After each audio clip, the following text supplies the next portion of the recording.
Hai teman misteri, kembali lagi bersama channel Muncul Misteri. Teman misteri, kali ini Muncul Channel Misteri akan menceritakan kisah misteri teror hantu di kosan baru.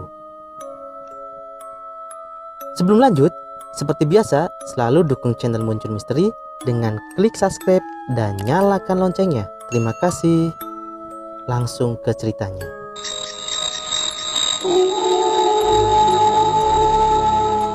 Kisah ini diambil dari Twitter yang bersumber dari akun Mika0619.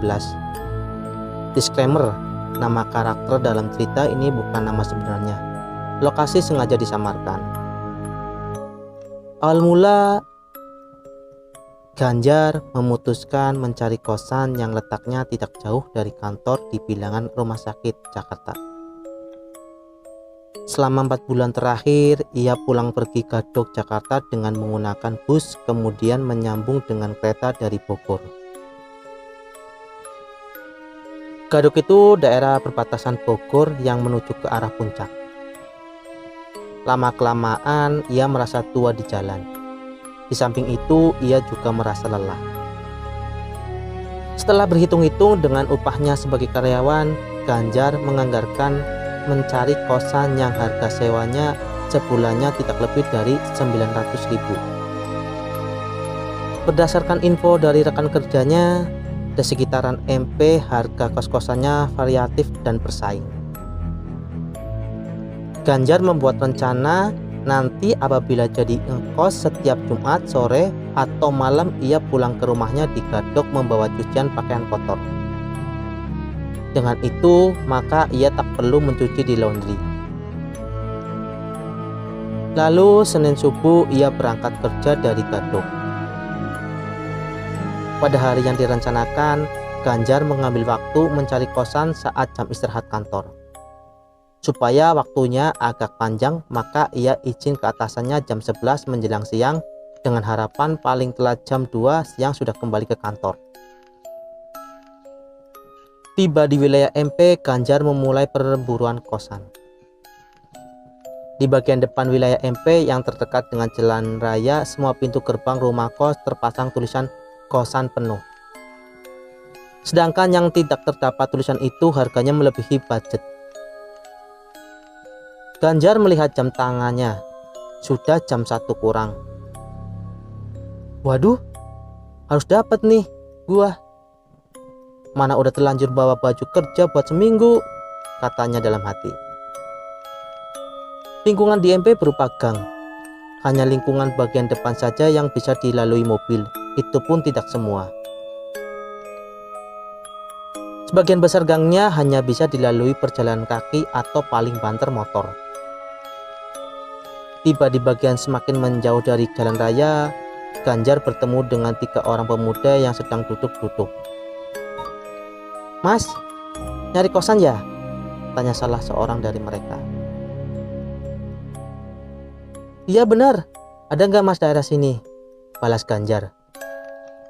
Sebentar ya mas, kata pemuda itu sambil berlalu. Tak lama pemuda itu datang kembali. Ada kosan yang kosong mas, kosan Ibu Sari, katanya. Lalu ia mengantar Ganjar ke kosan yang dimaksud. Ganjar pun bertemu dengan ibu kosnya. Letak kosannya memang lebih ke dalam lingkungan MP. Lumayan jauh dari jalan raya, namun harga sewa kos sebulannya 750.000. Harga masuk dalam anggaran budget Ganjar. Ibu kos lalu meminta fotokopi KTP Ganjar.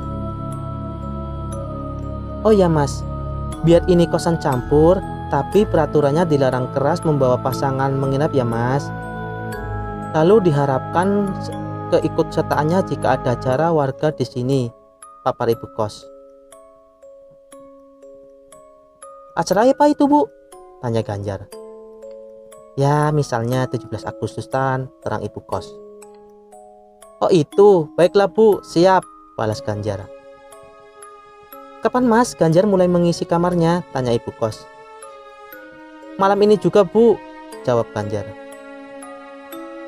Sepulang kerja, Ganjar mulai pulang ke kosan. Kala itu waktu maghrib.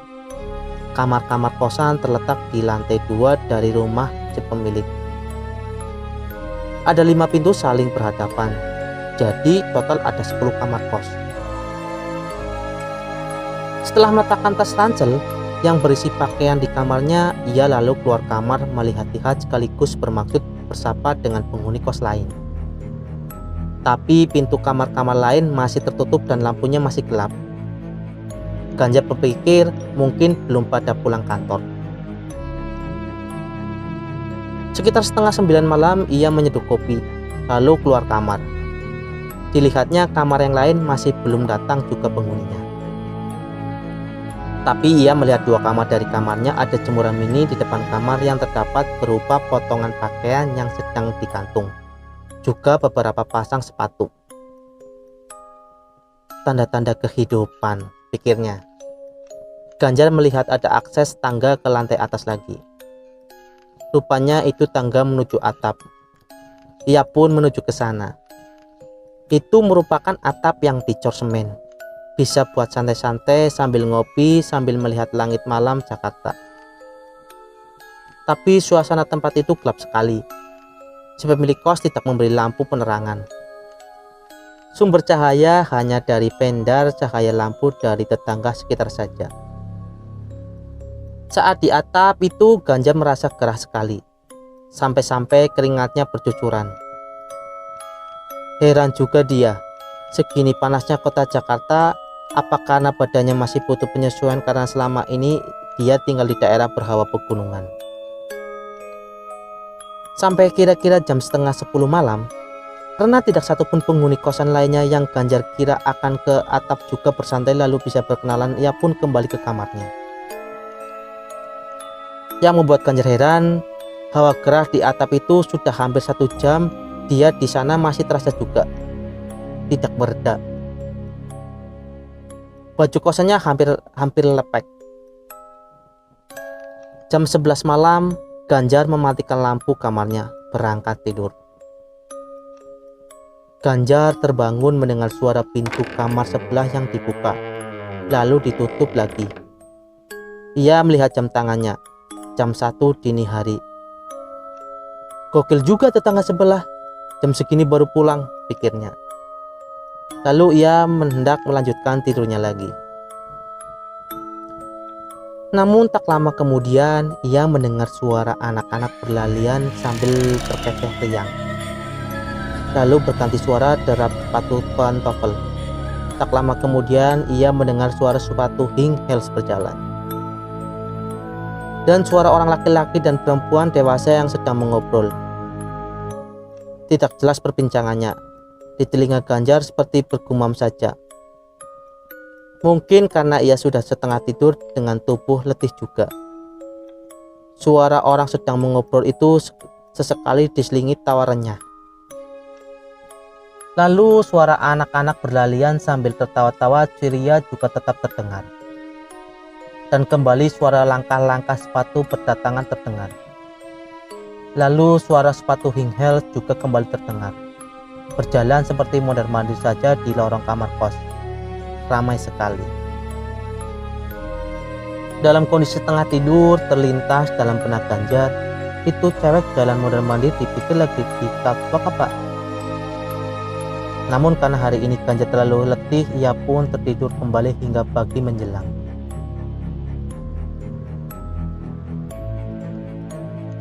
Pagi harinya jam 7 Ganjar bersiap berangkat kerja. Ia membuka pintu kamarnya, lalu menegakkan sepatunya di luar kamar. Ia melihat suasana pintu-pintu kamar kos tetangga, tertutup semua dan tidak ada aktivitas sama sekali. Ia mulai merasa aneh. Semalam ramai gitu, tapi pagi-pagi kayak nggak ada orang. Apa pada berangkat kerja siang? Anak-anak yang semalam apa nggak pada berangkat sekolah, pikirnya. Ia melihat jemuran pakaian tetangga kos 2 kamar darinya sudah kosong, pakaiannya sudah diangkat rupanya. Dan beberapa sepatu yang semalam dilihatnya tidak ada. Namun tampak kotak-kotak kardus sepatu. Dalam perjalanan menuju kantornya, Ganjar teringat ibu kos menyampaikan bahwa kosnya itu kosan campur. Tapi dia tidak menyangka ada yang ngekos keluarga juga. Sampai-sampai anak-anaknya main tengah malam lewat gitu. Lalu katanya dilarang keras bawa pasangan. Kok semalam ada cewek yang ngobrol semalaman. Lalu suara langkah sepatu high heels waktu tengah malam. Mungkinkah itu para perempuan penghuni kos yang kerjanya di tempat hiburan malam? Atau jangan-jangan mereka bekerja seks komersil? Semua pikiran-pikiran itu berseliweran di benak Ganjar. Nanti malam Ganjar berniat menjumpai mereka. Hari itu Ganjar sengaja pulang dari kantor lebih awal dari biasanya, jam 5 sore teng. Sehingga sebelum maghrib dia sudah berada di kosan. Sewaktu tiba di kosan, kamar-kamar lainnya belum ada tanda-tanda kehidupan. Dilihatnya tetangga kos 2 kamar darinya, jemuran mini dan kotak-kotak kardus yang tadi pagi dilihatnya sudah tidak ada. Loh, kok kayak udah pergi, matinya. Setelah sholat maghrib, ia keluar dari kos-kosannya, bermaksud hendak membeli makanan malam dan rokok. Sekembalinya, saat hendak menaiki lantai 2, ia kebetulan bertemu dengan ibu kos. Mereka saling bersapa. Maaf Bu, boleh tanya? Kemarin saya lihat-lihat kamar dari saya ada jemuran sama sepatu-sepatu. Kok sekarang udah nggak ada ya Bu? Udah keluar yang ngekosnya ya Bu? Tanya Ganjar. Oh, Mas Adit itu. Iya, katanya pindah kosan yang lebih dekat kantornya, jawab ibu kos. Oh gitu. Kapan Bu pindahnya? Tanya Ganjar lagi. Tadi sekitar jam 10 pagi, jawab ibu kos. Oh iya Bu. Oh iya Bu, kalau yang lainnya pulangnya suka malam-malam sekali, itu siapa Bu? Ganjar bertanya. Yang lainnya? Maksud Mas Ganjar? Si ibu kos malah seperti keheranan. Itu Bu, tetangga kos saya kamar lainnya. Ganjar menegaskan. Oh nggak ada Mas. Sekarang Mas Ganjar cuma sendiri yang ngekos, jawab ibu kos. Tapi Bu, semalam saya mendengar ramai banget seperti banyak orang. Saya pikir yang ngekos juga, kan, jelas Ganjar.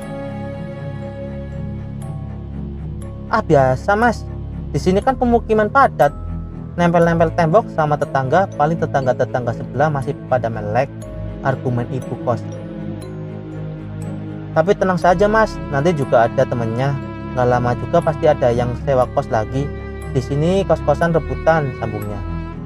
Oh gitu ya Bu. Baik Bu, kalau gitu saya ke kamar dulu. Ganjar enggan membahas lebih lanjut. Namun dalam benaknya ia tetap merasa ada yang janggal. Saat di kamar, dia membuka laptopnya, sekedar menonton film yang menjadi koleksi dalam foldernya. Sampai-sampai kantuknya datang. Jam 11 malam, ia mematikan laptopnya kemudian beranjak tidur. Kek, brak. Ganjar terbangun dari tidurnya mendengar pintu kamar tetangga kos seperti ada yang membuka lalu ditutup. Lalu seperti malam sebelumnya terdengar suara anak-anak berlarian sambil terkekeh riang. Kemudian suara langkah sepatu pantofel. Lalu suara orang-orang sedang mengobrol bersama, lalu suara langkah sepatu high heels bak para kawati berjalan di catwalk. Ia melihat jam tangannya, sekitar jam 2 dini hari. Lalu ia duduk di depan kasur, memasang kedua telinganya agar memperjelas pendengaran. Tidak salah, ia memang mendengar jelas suara-suara itu. Lalu ia beranjak menuju jendela kamarnya dan menyimak gordenya. Tidak ada seorang pun di luar, dan suara-suara itu seketika lenyap. Suasana seketika senyap. Ganjar terperangah, ia bingung. Kemudian ia menutup kembali gorden jendelanya. Lalu suara-suara itu kembali lagi. Di luar kembali ramai. Lalu ia cepat-cepat membuka kembali gordennya. Tetap tidak ada siapapun di luar. Dan suara-suara itu lenyap begitu saja. Kali ini ia berpikir mencoba sesuatu. Kembali ia tutup gordennya jendelanya. Benar saja, suara itu kembali terdengar. Di luar kamar seperti ramai kembali. Lalu ia buka gorden itu pelan-pelan sekali dan hanya celah-celah kecil buat ia melihat.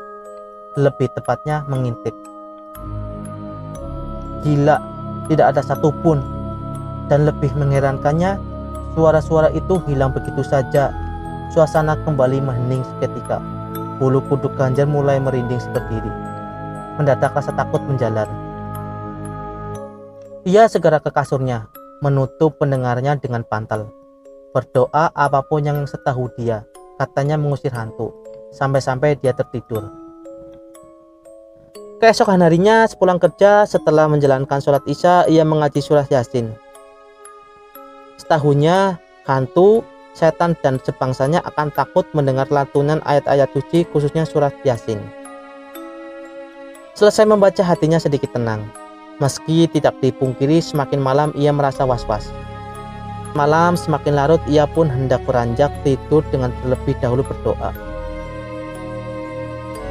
Pagi harinya ia bangun dengan merasa bersyukur tidak ada gangguan apa-apa.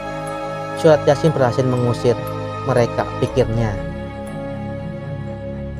Akhirnya Ganjar berhasil melewati seminggu pertamanya di kosan.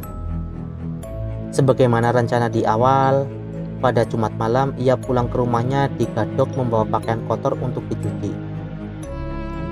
Senin subuhnya ia berangkat ke kantor dari rumah. Hari Senin itu ia pulang dari kantor jam 9 malam. Tiba di kosan setengah jam kemudian. Saat tiba di kosan, ia merasa gundah karena dipikirnya akan ada penghuni kos baru. Ternyata ia masih sendirian. Setelah mandi, karena hari itu ia begitu letih, ia langsung pergi tidur. Sekitar jam 1 dini hari, ia terbangun karena mendengar kicau burung bersahutan. Ia tidak hafal suara-suara jenis burung, namun yang pastinya kicau burung itu tidak terdengar merdu. Lebih ke kicau burung yang panik karena merasa ada bahaya mengintai. Ia mencoba mengabaikan namun matanya sulit terpejam. Aduh, apalagi ini, lirihnya.